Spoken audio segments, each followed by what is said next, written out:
Hello बच्चों। आज हम आपकी +1 की जो क्लास है उसमें एक सब्जेक्ट +1 में इकोनॉमिक्स बोलते हैं और +1 में दो बुक हैं आपकी, स्टैटिक्स और इकोनॉमिक माइक्रो इकोनॉमिक्स पढ़ते हैं। तो आज हम स्टैटिक्स को शुरू करने जा रहे हैं, लेकिन जैसा कि आप जानते हो कि आज इकोनॉमिक्स की पहली कक्षा है, पहली क्लास है। तो जो इकोनॉमिक्स में यूज होने वाले, पहले तो हमें ये पता होना चाहिए इकोनॉमिक्स है क्या, है ना। और जो हम आगे पढ़ेंगे, स्टैटिक्स पढ़ेंगे, माइक्रो इकोनॉमिक्स पढ़ेंगे, मैक्रो इकोनॉमिक्स पढ़ेंगे और इंडियन इकोनॉमी डेवलपमेंट पढ़ेंगे, तो वहां पर बहुत से छोटे छोटे वर्ड यूज होंगे। उनका मीनिंग क्या है, बहुत से वर्ड ऐसे हैं जो आपने सुने हैं, लेकिन उनका एक्चुअल मीनिंग, उनकी डेफिनेशन क्या है, वो हम यहाँ पर देखेंगे।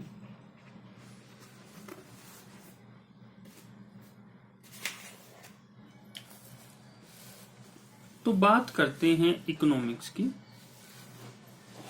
इकोनॉमिक्स का क्या मतलब हुआ? देखो बच्चों,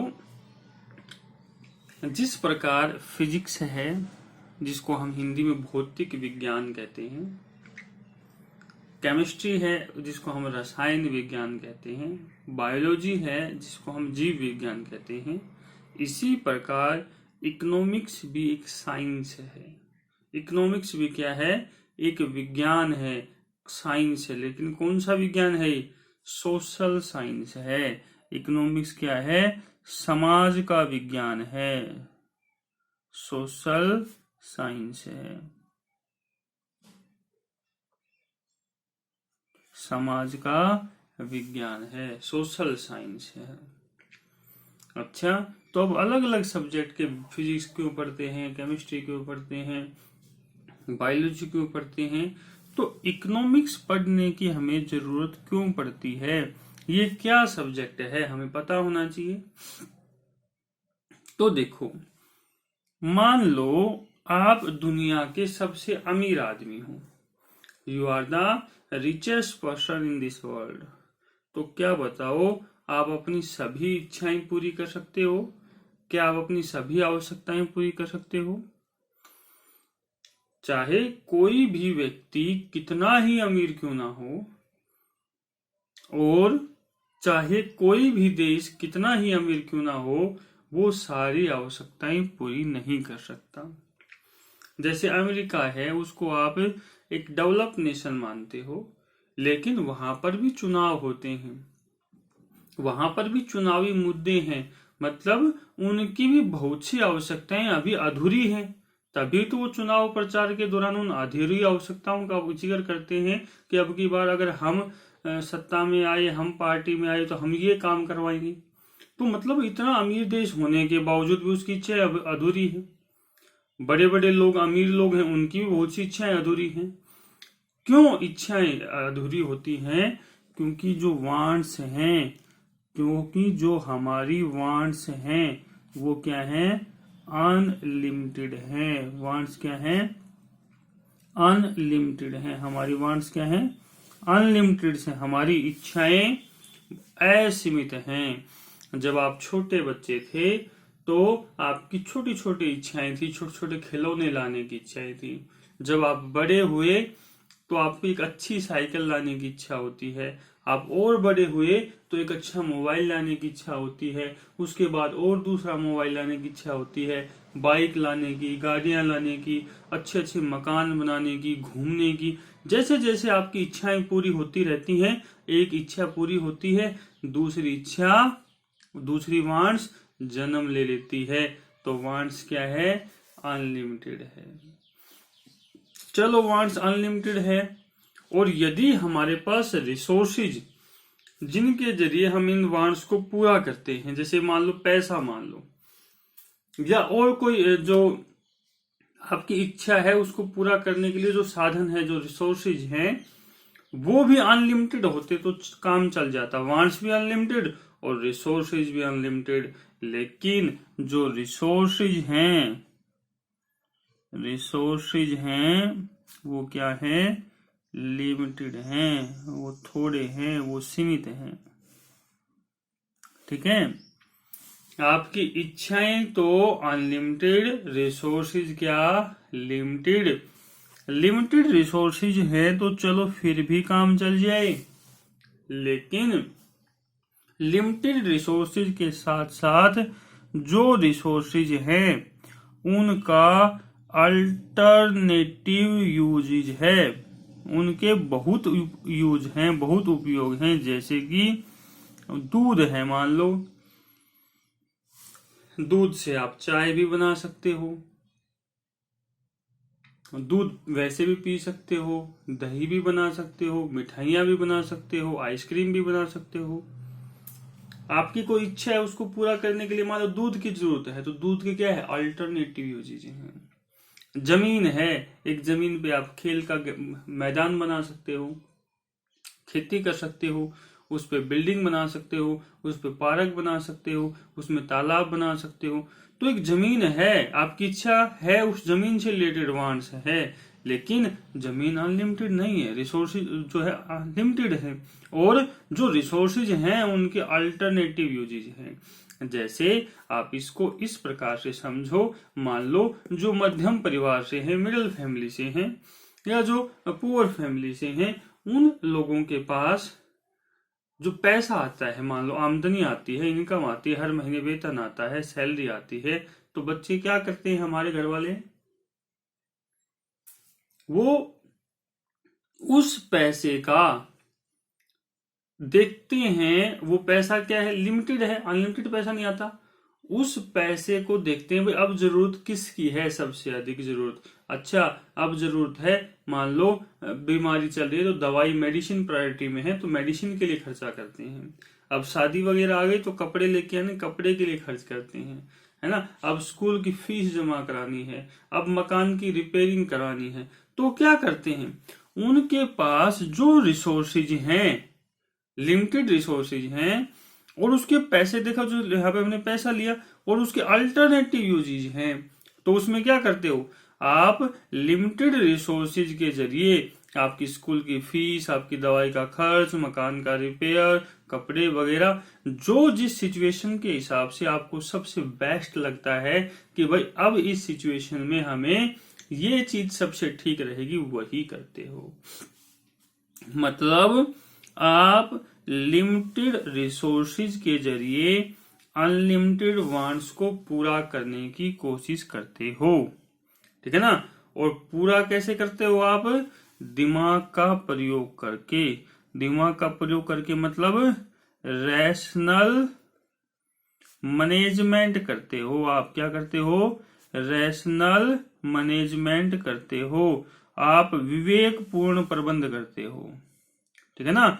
चाहे एक व्यक्ति हो, वो भी लिमिटेड रिसोर्सेज से अनलिमिटेड वांट्स को पूरा करने का प्रयास करता है, और चाहे एक देश हो, चाहे कितना भी अमीर देश हो, उसके पास भी लिमिटेड रिसोर्सेज हैं, अनलिमिटेड वांट्स को पूरा करने की कोशिश करते हैं, और उन सब के लिए वो क्या करता है, रैशनल मैनेजमेंट।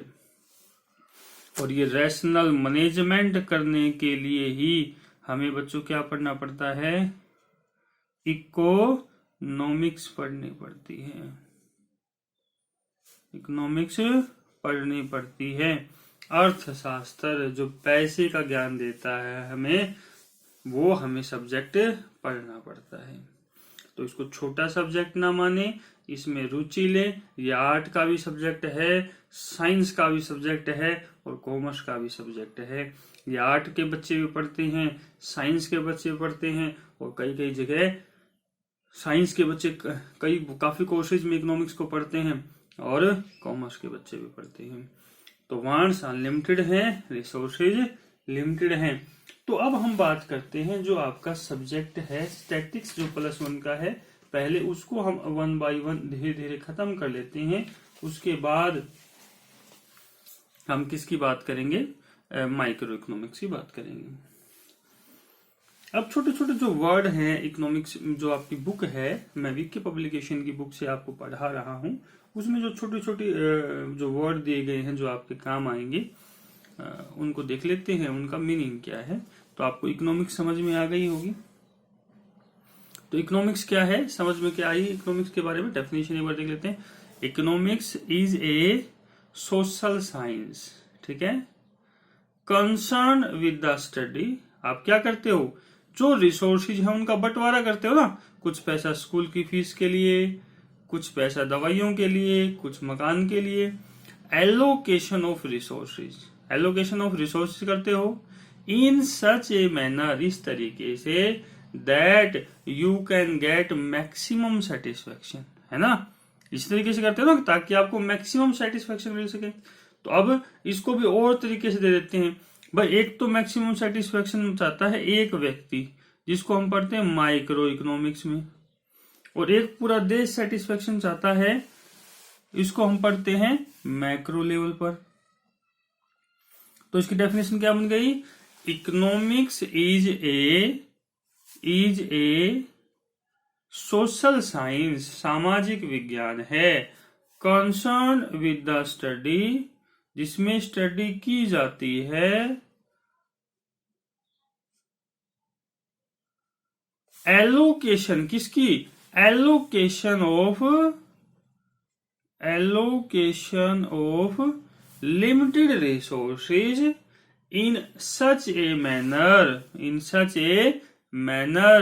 रैशनल मैनेजमेंट करते हो, दैट यू कैन गेट या we can get maximum satisfaction at micro as well as macro level, ताकि हम व्यष्टि और समष्टि स्तर पर अधिकतम संतुष्टि को प्राप्त कर सकें, मैक्सिमम सेटिस्फेक्शन प्राप्त कर सकें। ये चीजें बार बार आपके आएंगी। माइक्रो आप पढ़ोगे आगे, मैक्रो भी आप पढ़ोगे, वहां पे आएगा तो बात करेंगे।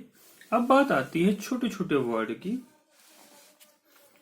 आपने एक नाम सुना है कंज्यूमर। कंज्यूमर कौन होता है, उपभोक्ता कौन होता है, कंज्यूमर कौन है, वैसे तो आपको हम सभी कंज्यूमर है ना, कुछ ना कुछ वस्तुएं कंज्यूम करते रहते हैं, सेवाएं कंज्यूम करते रहते हैं। तो क्या है definition, consumer is one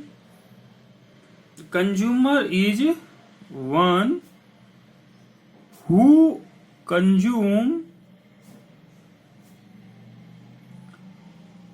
consumes goods and services।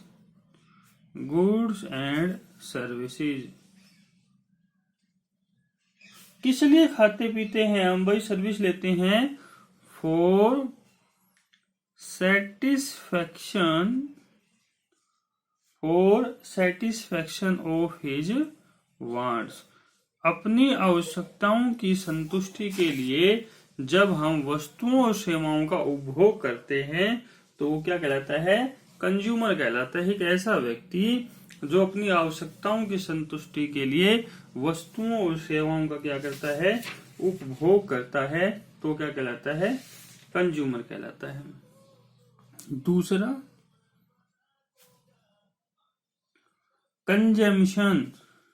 Consumption क्या है भाई, तो कहता है कंजम्पशन एक प्रोसेस है, एक प्रक्रिया है, जिसमें आप वस्तुओं और सेवाओं से अपने सेटिस्फैक्शन के लिए उसका यूटिलिटी को यूज करते हो। यूटिलिटी की यूज करने की जो प्रक्रिया है उसको कंजम्पशन कहते हैं। Consumption is the process of using up utility, लिख देते हैं, इज द प्रोसेस, क्या है, प्रक्रिया है, किसकी प्रक्रिया है, using up utility value of goods and service for direct satisfaction of our wants. तो अभी यूटिलिटी क्या होती है, देखो बच्चों कोई भी वस्तु होती है उसमें वांट सेटिस्फाइंग पावर होती है। हमने चॉकलेट खाई, बिस्कुट खाया, जूस पिया, तो उसने हमारी इच्छा को संतुष्ट किया ना, उसमें ऐसी शक्ति है जो हम चाहते हैं, भूख लगी हुई है, वो हमारी इच्छा को हम टेस्ट लेना चाहते हैं, चाउमीन बर्गर वगैरह पिज्जा वगैरह, उसने हमारी इच्छा को संतुष्ट किया, है ना, तो वो यूटिलिटी होती है। तो इस कंजम्पशन की प्रक्रिया में हम क्या करते हैं, जो वस्तुओं और सेवाओं की यूटिलिटी होती है उसका हम क्या करते हैं, यूज करते हैं, उपयोग करते हैं। तो उस प्रक्रिया को, उस प्रोसेस को क्या कहते हैं, कंजम्पशन कहते हैं। एक अगला वर्ड प्रोड्यूसर।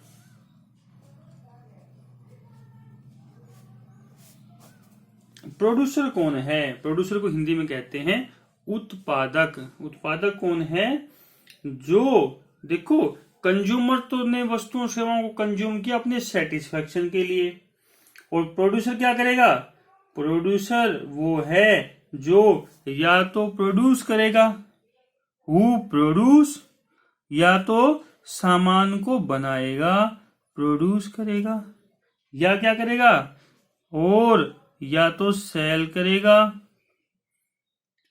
किस लिए, गुड्स और सर्विसेज, गुड्स एंड सर्विसेज, किस लिए भाई, for generation of income, for generation of income, मतलब आय प्राप्ति के लिए वस्तुओं और सेवाओं को क्या करेगा, वो या तो प्रोड्यूस करेगा या सेल करेगा, तो कौन कहलाएगा, प्रोड्यूसर कहलाएगा। अब बात आती है प्रोडक्शन की। प्रोडक्शन मीन व्हाट, उत्पादन। जिस प्रकार कंजम्पशन एक प्रोसेस है, इसी प्रकार प्रोडक्शन भी क्या है, एक प्रोसेस है, इज ए प्रोसेस। प्रोसेस क्या है, प्रोसेस है। किस चीज का प्रोसेस है, कन्वर्ट करने का प्रोसेस है। कन्वर्टिंग, किसको कन्वर्ट करता है, रॉ मटेरियल को। Converting raw material into useful things, into useful things. ये प्रोडक्शन क्या है, एक प्रोसेस है जो कन्वर्ट करता है रॉ मटेरियल को, एक आवश्यक वस्तुओं में कन्वर्ट करने का काम करता है, वो क्या है, प्रोडक्शन कहलाता है।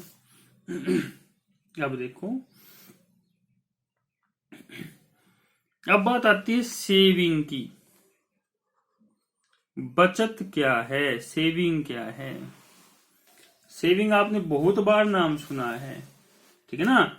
तो क्या है सेविंग, ये एक इनकम का पार्ट होता है। सेविंग क्या है, it is the part of income which is not consume.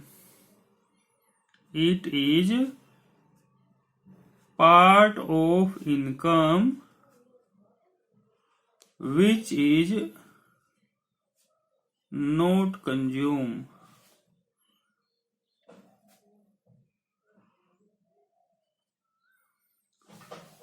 Saving क्या है, इनकम का पार्ट है जो कंज्यूम नहीं होता, जो उपभोग नहीं होता। 100 रुपए कमाए, 80 रुपए खर्च कर दिए, 20 हमारे पास बच गए, वो क्या है, सेविंग है। अब बात आती है इन्वेस्टमेंट की। इन्वेस्टमेंट, बच्चों इन्वेस्टमेंट क्या है, इन्वेस्टमेंट एक ऐसा खर्चा है जो हमारी आय प्राप्ति में सहायता करता है। It is that expenditure which help us to generate income. It is that expenditure, या it is expenditure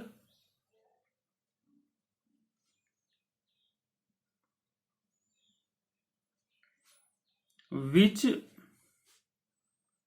helps us to generate income। आय प्राप्ति में हमारी सहायता करता है, ठीक है। अब बात आती है इकोनॉमिक एक्टिविटी की। मतलब इकोनॉमिक एक्टिविटी क्या होती है, आर्थिक क्रियाएं क्या होती हैं। ऐसी एक्टिविटी, जो भी हम एक्टिविटी करते हैं अपने जीवन में, सीमित रिसोर्सेज, जो लिमिटेड रिसोर्सेज हैं, उनका प्रयोग करने के लिए, तो वो क्या कहलाती हैं, economic activity. It is an activity which related to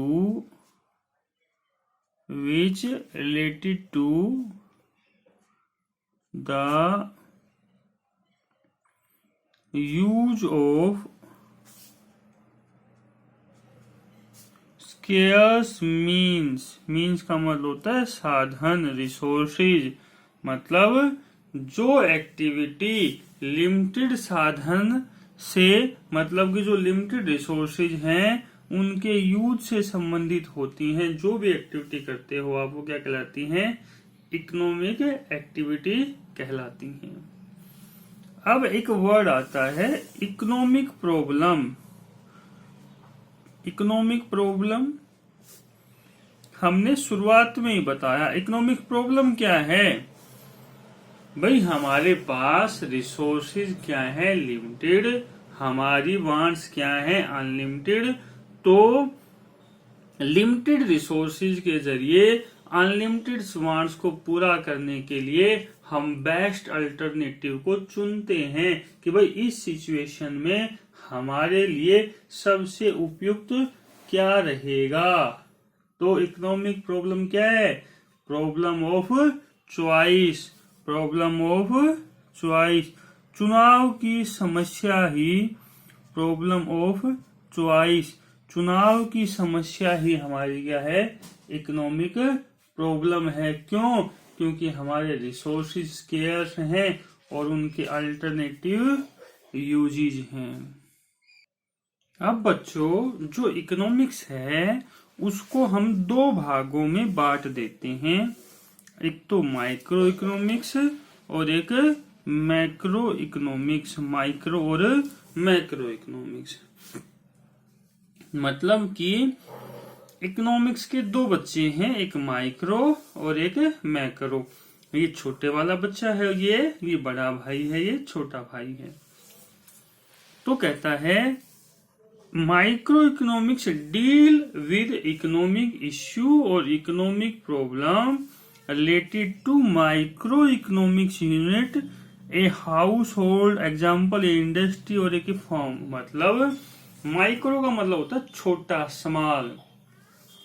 जब छोटी समस्या आएगी, है ना, जब मेघदूत लड़ने के लिए आएगा, कुंभकर्ण लड़ने के लिए आएगा, तो उनके साथ कौन जाएगा लड़ने के लिए, लक्ष्मण जाएगा, छोटा भाई संभालेगा। जब छोटी समस्या होगी, किससे संबंधित, एक परिवार, एक व्यक्ति, एक इंडस्ट्री, एक फर्म, छोटी यूनिट से, एक यूनिट से संबंधित, मतलब कि छोटे लेवल पे बात होगी, जो समस्या होगी उनको डील हम किसमें करते हैं, डील्स विद इकोनॉमिक इश्यू और economic problem related to micro economic units. जो माइक्रो इकोनॉमिक्स है वो इंडिविजुअल लेवल पर जो परेशानी आती है, इंडिविजुअल का मतलब चाहे वो इंडिविजुअल परिवार हो, इंडिविजुअल फर्म हो या इंडिविजुअल इंडस्ट्री हो, तो उससे रिलेटेड प्रॉब्लम को कौन सोल्व करता है, माइक्रो इकोनॉमिक्स। तो उससे रिलेटेड प्रॉब्लम को हम कहाँ पे पढ़ते हैं, माइक्रो इकोनॉमिक्स में। लेकिन जब पूरे देश की समस्या की बात आती है, पूरे देश में महंगाई बढ़ती है, पूरे देश में बेरोजगारी बढ़ती है, तो उसमें कौन बात करता है, मैक्रो इकोनॉमिक्स बात करती है। Deals with economic problem at level of economy as whole, मतलब कि पूरी अर्थव्यवस्था की, पूरी इकोनॉमिक्स की बात आती, पूरे मतलब कि देश की बात आती, पूरी इकोनॉमी की बात आती, तो वहां पे हम किसको पढ़ते हैं, किसमें पढ़ते हैं उन समस्याओं को, मैक्रो इकोनॉमिक्स में पढ़ते हैं। और ये बुक पढ़ोगे आप 12th में सीबीएसई बोर्ड के अकॉर्डिंग, और ये बुक पहले 12th में होती थी, लेकिन अब इसको किस में डाल दिया है, 11th में डाल दिया है। अब हम कल की क्लासेस में स्टैटिक्स को शुरू करेंगे। आप जब इस वीडियो को देखोगे तो अगर आपको अच्छा लगे तो आप इस वीडियो को लाइक कर देना और सब्सक्राइब कर दोगे तो आपके पास नोटिफिकेशन आता रहेगा। आपके लाइक करने से मेरे को मोटिवेशन मिलेगा और मैं इसी प्रकार से और वीडियो बनाता रहूंगा। मेरे साथ जुड़ने के लिए thanks to all of you.